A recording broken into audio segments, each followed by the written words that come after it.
Assalamualaikum warahmatullahi wabarakatuh. Kami dari kelompok 11 mata kuliah pengembangan materi sejarah kebudayaan Islam akan menjelaskan mengenai materi kerajaan Islam dan Wali Songo serta peranannya dalam proses Islamisasi Nusantara.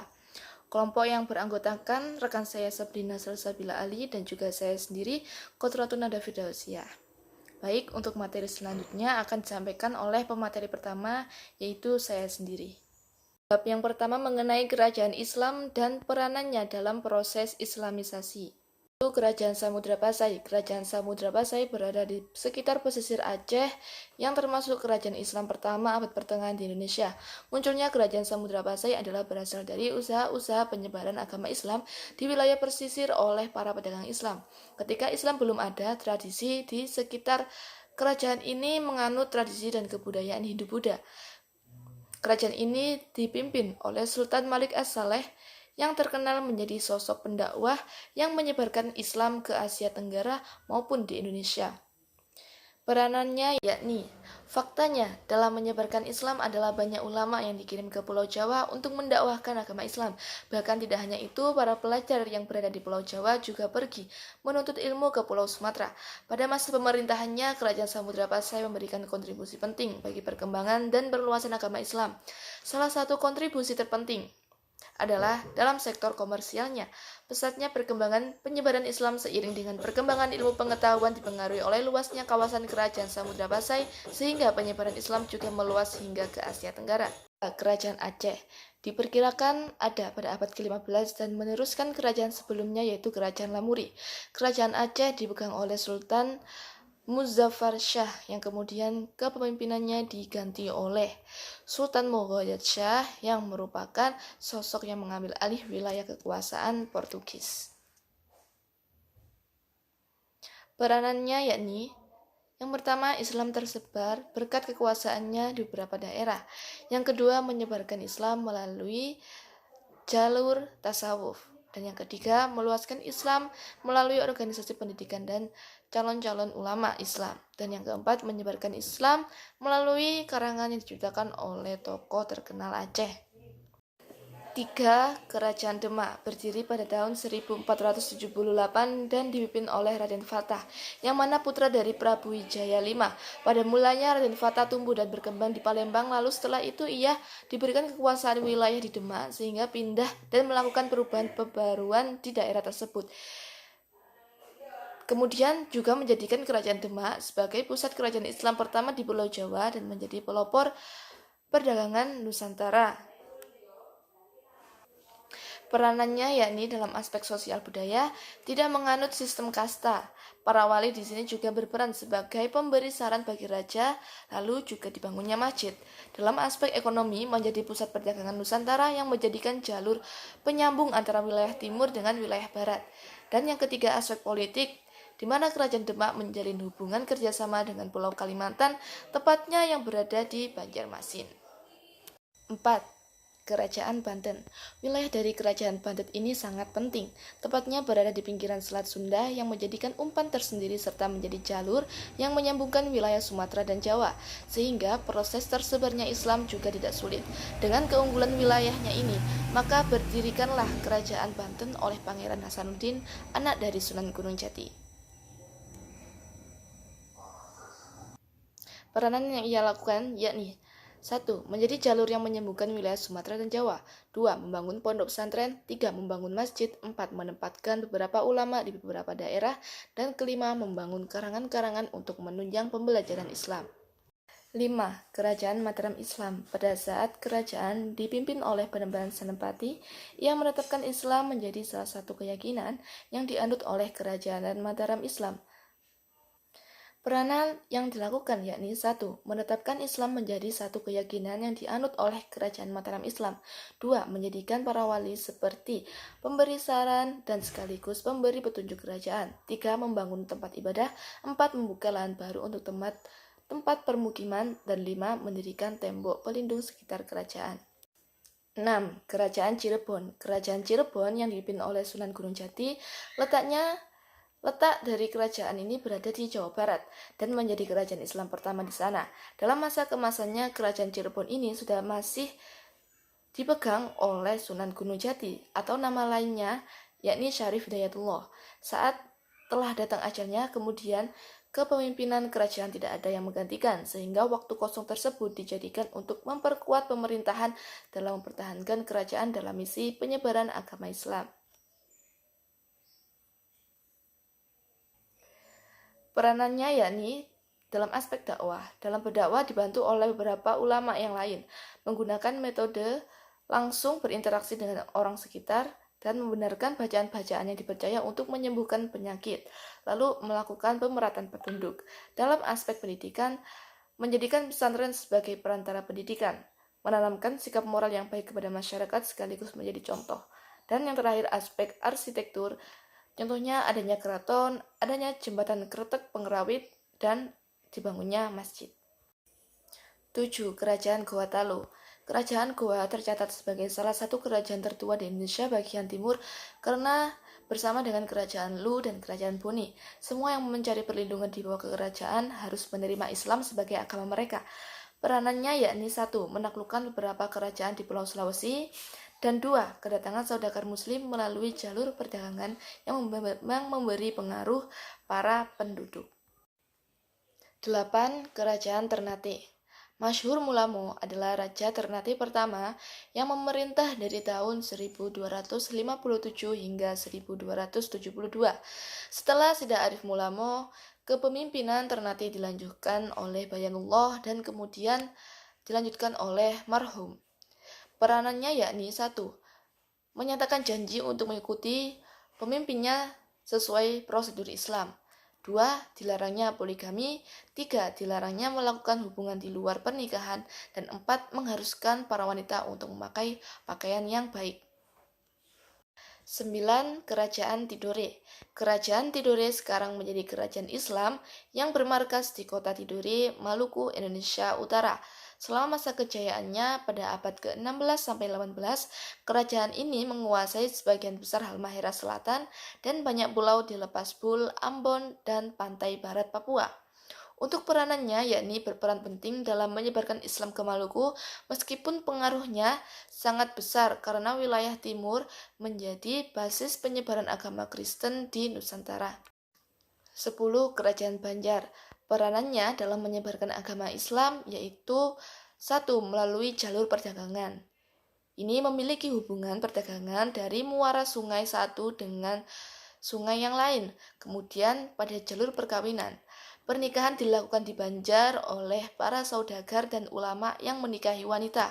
Kemudian dalam jalur kesenian, saluran seni Banjar yang beragam termasuk melalui seni lukis, patung, pahatan, dan transformasi pahatan menunjukkan pengaruh kuat Islam. Lalu jalur sosial, yakni dengan melakukan pemberian bahan-bahan pilar untuk masyarakat. Dan yang kelima, jalur budaya, yakni dengan aksara Arab yang digunakan untuk membaca Al-Quran dan menghafal doa. Di sini saya akan menjelaskan mengenai Wali Songo, sedikit dari biografinya, dan juga peranannya dalam menyebarkan Islam di Pulau Jawa. Yang pertama ada Sunan Gresik. Sunan Gresik memiliki nama asli Syekh Maulana Malik Ibrahim. Nah, Sunan Gresik ini dilahirkan di Turki, jadi beliau berasal dari Turki. Nah, pada tahun 1404 Masehi, Sunan Gresik sampai di Pulau Jawa dan mulai mendakwahkan Islam di Pulau Jawa itu. Kemudian Sunan Gresik memiliki wilayah dakwahnya yaitu di Leran Gresik, Jawa Timur, dan beliau wafat pada tahun 1419 Masehi dan dimakamkan di Leran Gresik. Di antara peranan beliau yaitu yang pertama, menggunakan cara yang halus seperti melakukan diplomasi kepada raja-raja hingga kepada masyarakat di berbagai kalangan. Namun cara ini belum cukup efektif dalam menyebarkan agama Islam, sehingga beliau memiliki cara lain yaitu dengan cara membangun pondok pesantren yang ia gunakan untuk menyebarkan agama Islam dan mengajar para santrinya yang nantinya akan dikirim ke berbagai wilayah di Indonesia. Yang kedua ada Sunan Ampel. Sunan Ampel memiliki nama asli Raden Rahmat. Kemudian beliau lahir pada tahun 1401 Masehi. Beliau wilayah dakwahnya yaitu di sekitar Ampel Denta di Jawa Timur. Dan Sunan Ampel ini meninggal pada tahun 1487 Masehi di usianya yang ke-86 tahun. Beliau dimakamkan di sekitar Masjid Ampel. Kemudian peranan beliau dalam menyebarkan agama Islam, yakni yang pertama mendirikan sebuah pesantren yang ia bangun untuk mencetak pendakwah-pendakwah. Metode ini sama seperti dengan Sunan sebelumnya, itu Sunan Gresik. Nantinya pendakwah-pendakwah itu yang akan beliau kirim untuk dijadikan ulama atau dai yang menyebarkan agama Islam di berbagai wilayah. Kemudian yang kedua peranannya yaitu pemrakarsa berdirinya kerajaan Islam pertama di tanah Jawa, yaitu Kerajaan Demak, yang dimana rajanya adalah santrinya sendiri. Kemudian ada Sunan Bonang. Sunan Bonang adalah saudara dari Sunan Derajat, dan ayahnya Sunan Bonang ini adalah Sunan Ampel. Nama asli Sunan Bonang adalah Raden Makhdum Ibrahim. Beliau wafat di tahun 1525 Masehi dan dimakamkan di Jawa Timur.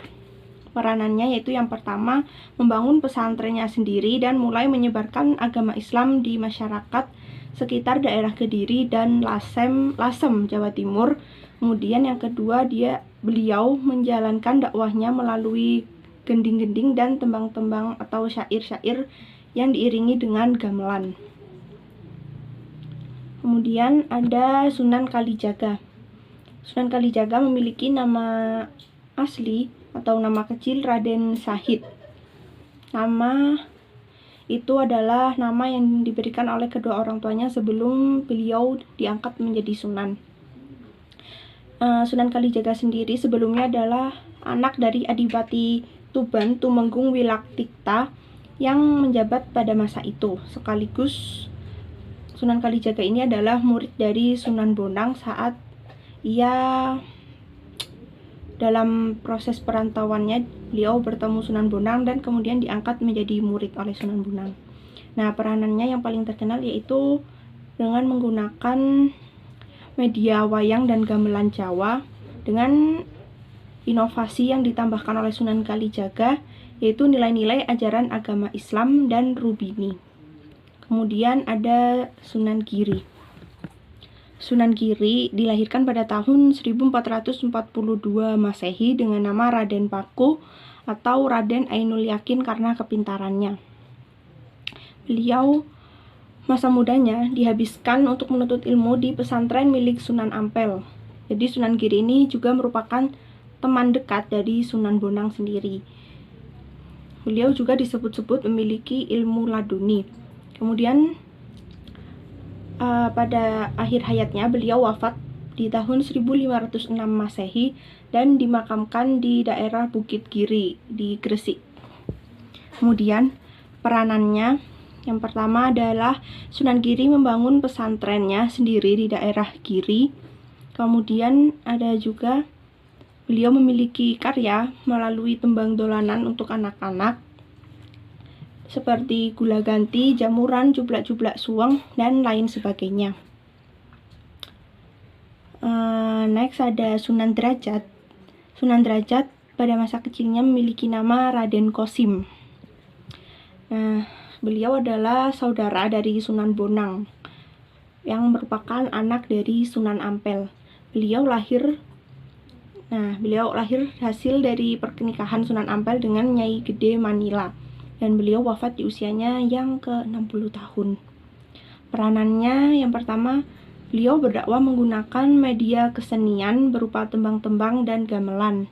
Yang kedua, membuat karya berupa tulisan yang sangat terkenal yang berjudul Layang Ambia yang berisi tentang kisah-kisah 25 nabi dan ajaran-ajaran tasawuf. Kemudian ada Sunan Kudus. Sunan Kudus adalah memiliki nama asli Ja'far Shodiq. Beliau pernah menuntut ilmu hingga ke Baitul Maqdis di Palestina, sehingga beliau memiliki julukan Wali al-Ilmu. karena kepintarannya khususnya dalam ilmu-ilmu agama. Sunan Kudus sendiri meninggal pada tahun 1550 Masehi dan dimakamkan di sekitaran Masjid Menara Kudus yang sangat terkenal. Peranannya yang pertama yaitu membangun masjid dan melakukan dakwahnya dengan cara membuat lagu-lagu dan kisah-kisah yang bernafaskan Islam. Kemudian beliau juga memiliki larangan bagi pengikutnya pada masa itu untuk menyembelih lembu bagi pemeluk Islam karena ajaran itu ia anggap sebagai rasa toleransi terhadap umat Hindu yang masih banyak pengikutnya di daerah Kudus sana. Kemudian ada Sunan Muria. Sunan Muria ini ayahnya adalah Sunan Kalijaga dan ibunya bernama Dewi Sarah. Beliau adalah saudara dari Sunan Giri. Ia diberi nama Raden Umar Said dan beliau meninggal dan dimakamkan di daerah Gunung Muria di Kudus. Peranannya yang pertama memilih tempat yang terpencil dan target dakwahnya yaitu pedagang, nelayan, dan rakyat-rakyat kelas bawah. Kemudian ada juga beliau memiliki karya berupa tembang yang berjudul Sinom dan Kinanti yang ia gunakan sebagai media dalam berdakwah. Yang terakhir ada Sunan Gunung Jati. Sunan Gunung Jati ini dilahirkan pada tahun 1450 Masehi dengan nama Syarif Hidayatullah. Beliau termasuk pelopor berdirinya Kesultanan Cirebon serta Banten pada masa itu, dan beliau wafat pada tahun 1546 Masehi. Ada pula yang mengatakan bahwa beliau wafat di tahun 1570 Masehi. Beliau dimakamkan di Kompleks Pemakaman Wukir Saptapangga di Gunung Jati, Desa Astana, Cirebon, Jawa Barat. Peranan beliau dalam menyebarkan Islam diantaranya yang pertama membangun pesantren seperti sunan-sunan sebelumnya dan melakukan diplomasi terhadap kerajaan atau kesultanan lainnya agar mau untuk memeluk agama Islam. Cara ini beliau tempuh setelah ia dinikahkan dengan seorang putri dari Cakrabuana yaitu Nyi Pakungwati. Sekian presentasi dari kelompok kami. Kurang lebihnya mohon maaf. Wassalamualaikum warahmatullahi wabarakatuh.